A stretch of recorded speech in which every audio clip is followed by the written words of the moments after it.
ಕಾರ್ಮಿಕ ಬಂಧುಗಳಿಗೆ ನಮಸ್ಕಾರ. ಕರ್ನಾಟಕ ಕಟ್ಟಡ ಮತ್ತು ಇತರೆ ನಿರ್ಮಾಣ ಕಾರ್ಮಿಕರ ಕಲ್ಯಾಣ ಮಂಡಳಿಯಲ್ಲಿ ಕಟ್ಟಡ ಕಾರ್ಮಿಕರಿಗೆ ನಾವು ಹಲವಾರು ಸೌಲಭ್ಯಗಳನ್ನು ನೀಡಲಾಗುತ್ತಿದೆ. ಈ ಸೌಲಭ್ಯ ನೀಡೋಕ್ಕಿಂತ ಮುಂಚೆ ಅವರು ನಮ್ಮಲ್ಲಿ ಕಡ್ಡಾಯವಾಗಿ ನೋಂದಣಿಯಾಗಿರಬೇಕು. ಈ ಮಂಡಳಿ ಅಸ್ತಿತ್ವಕ್ಕೆ ಬಂದ ನಂತರ ಇಲ್ಲಿವರೆಗೂ ಸುಮಾರು 54 ಲಕ್ಷ ಜನರು ಕಟ್ಟಡ ಕಾರ್ಮಿಕರಾಗಿ ನೋಂದಣಿಯನ್ನು ಮಾಡಿಕೊಂಡಿದ್ರು. ಹೇಗೆ ನಾವು ಕಟ್ಟಡ ಕಾರ್ಮಿಕರನ್ನು ನೋಂದಣಿಯನ್ನು ಮಾಡ್ಕೊಳ್ತೇವೆ, ಅರ್ಹರನ್ನು ನೋಂದಣಿಯನ್ನು ಮಾಡಿಕೊಳ್ತೇವೆ, ಅದೇ ರೀತಿ ಅನರ್ಹರನ್ನು ಕೂಡ ನೋಂದಣಿಯಿಂದ ಹೊರಗಿಡುವಂತಹುದು ಮಂಡಳಿಯ ಜವಾಬ್ದಾರಿಯಾಗಿರುತ್ತದೆ. ಹಾಗೆ ಎಲ್ಲ ಕಾರ್ಮಿಕ ಸಂಘಗಳು ಮತ್ತು ಎಲ್ಲ ಸಮಾಜದ ಜವಾಬ್ದಾರಿಯಾಗಿರುತ್ತದೆ. ಆದ್ದರಿಂದ ಅರ್ಹರು ಮಾತ್ರ ಈ ಒಂದು ಕಟ್ಟಡ ಕಾರ್ಮಿಕರಾಗಿ ನೋಂದಣಿ ಮಾಡ್ಕೋಬೇಕಾಗಿ ಈ ಮೂಲಕ ನಾನು ವಿನಂತಿಯನ್ನು ಮಾಡ್ತೇನೆ. ಒಂದು ವೇಳೆ ಈ ಥರ ಅರ್ಹತೆ ಇಲ್ಲದೆ ಬೇರೆ ಬೇರೆ ವೃತ್ತಿಯಲ್ಲಿರ್ತಕ್ಕಂಥವ್ರು ಮಂಡಳಿಯಲ್ಲಿ ಸಿಗುವಂತಹ ಸೌಲಭ್ಯಗಳ ಆಸೆಗೆ ನೋಂದಣಿಯನ್ನು ಮಾಡಿಕೊಂಡ್ರೆ ಅವ್ರಿಗೆ ನಾವು ಅನರ್ಹತೆಯನ್ನು ಮಾಡ್ತೇವೆ ಮತ್ತು ಇನ್ನು ಮುಂದೆ ಕ್ರಿಮಿನಲ್ ಕೇಸನ್ನು ಕೂಡ ನಾವು ಅವ್ರಿಗೆ ದಾಖಲೆಯನ್ನು ಮಾಡ್ತಾ ಇದ್ದೀವಿ. ಅದರಿಂದ ಮತ್ತೆ ದಂಡವನ್ನು ಹಾಕ್ತಾ ಇದ್ದೀವಿ. ಅದರಿಂದ ದಯವಿಟ್ಟು ಯಾರು ಕೂಡ ಅನರ್ಹರು, ಯಾರು ಕಟ್ಟಡ ಕಾರ್ಮಿಕರ ಪರಿಭಾಷೆಗೆ ಬರಲ್ವೋ ಅಂಥವರು ನೋಂದಣಿಯನ್ನು ಮಾಡ್ಕೋಬಾರ್ದು ಅಂತ ಹೇಳಿ ನಾನು ಈ ಮೂಲಕ ವಿನಂತಿಯನ್ನು ಮಾಡ್ತೇನೆ.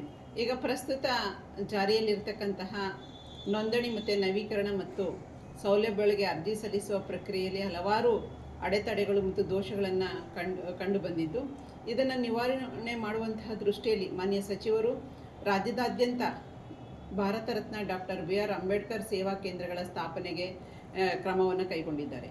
ಈ ಡಾಕ್ಟರ್ ಬಿ.ಆರ್. ಅಂಬೇಡ್ಕರ್ ಸೇವಾ ಕೇಂದ್ರದ ಬಹಳ ಮುಖ್ಯ ಲಕ್ಷಣ ಏನಂತ ಹೇಳಿದರೆ, ಇದರಲ್ಲಿ 43 ಪ್ರತಿಯೊಂದು ಜಿಲ್ಲೆಗೆ ಮತ್ತು ಪ್ರತಿಯೊಂದು ಲೇಬರ್ ಆಫೀಸರ್ಗೆ, ಕಾರ್ಮಿಕ ಅಧಿಕಾರಿಗೆ ಅನುಸಾರವಾಗಿ 43 ಸ್ಥಿರ ಕಾರ್ಮಿಕ ಕೇಂದ್ರಗಳು, ಹಾಗೆಯೇ ಆ ವ್ಯಾಪ್ತಿಗೆ ಒಳಪಡತಕ್ಕಂತಹ ಪ್ರದೇಶಗಳಲ್ಲಿ ಸಂಚರಿಸಲು 43 ಸಂಚಾರಿ ಸೇವಾ ಕೇಂದ್ರಗಳನ್ನು ಪ್ರಾರಂಭವನ್ನು ಮಾಡಲಿದ್ದೇವೆ.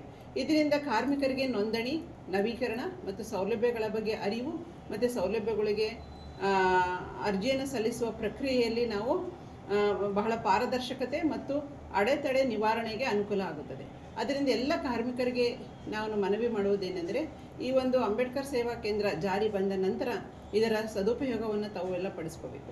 ಈ ಸೇವಾ ಕೇಂದ್ರಗಳ ಬಹಳ ಪ್ರಮುಖ ಲಕ್ಷಣ ಏನಂತ ಹೇಳಿದರೆ, ಇದರಲ್ಲಿ ಆಟೋಮೇಟೆಡ್ AI ಚಾಲಿತ ಒಂದು ಸಾಫ್ಟ್ವೇರನ್ನು ಬಳಸ್ಕೋತೇವೆ. ಇದರಲ್ಲಿ ತಮಗೆ ಹಾಜರಾತಿಯನ್ನು ಹಾಕ್ಲಿಕ್ಕೂ ಕೂಡ ನಾವು ಅವಕಾಶವನ್ನು ಮಾಡಿಕೊಡ್ತೇವೆ.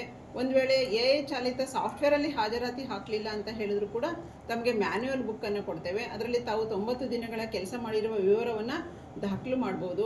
ಅದೇ ರೀತಿ ಈ ಒಂದು AI ಚಾಲಿತ ಒಂದು ಈ ಸಾಫ್ಟ್ವೇರ್, ಆಟೋಮೇಟೆಡ್ ಸಾಫ್ಟ್ವೇರ್ ಮುಖ್ಯ ಲಕ್ಷಣ ಅಂತ ಹೇಳಿದರೆ, ನಾವು ಬೇರೆ ಬೇರೆ ಡಾಟಾಬೇಸನ್ನು ಬಳಸ್ಕೊಂಡು ನಾವು ಅನರ್ಹರೇನಾರು ಅಪ್ಲಿಕೇಶನ್ ಹಾಕಲಿಕ್ಕೆ ಬಂದರೆ ಅಂತಹವರನ್ನು ಗುರುತಿಸಿ ನಾವು ಅವರನ್ನು ಹೊರಗಿಡುವಂತಹ ಪ್ರಕ್ರಿಯೆಯನ್ನು ನಾವು ಈ ಒಂದು ಸೇವಾ ಕೇಂದ್ರದ ಮೂಲಕ ಕೈಗೊಳ್ತೇವೆ.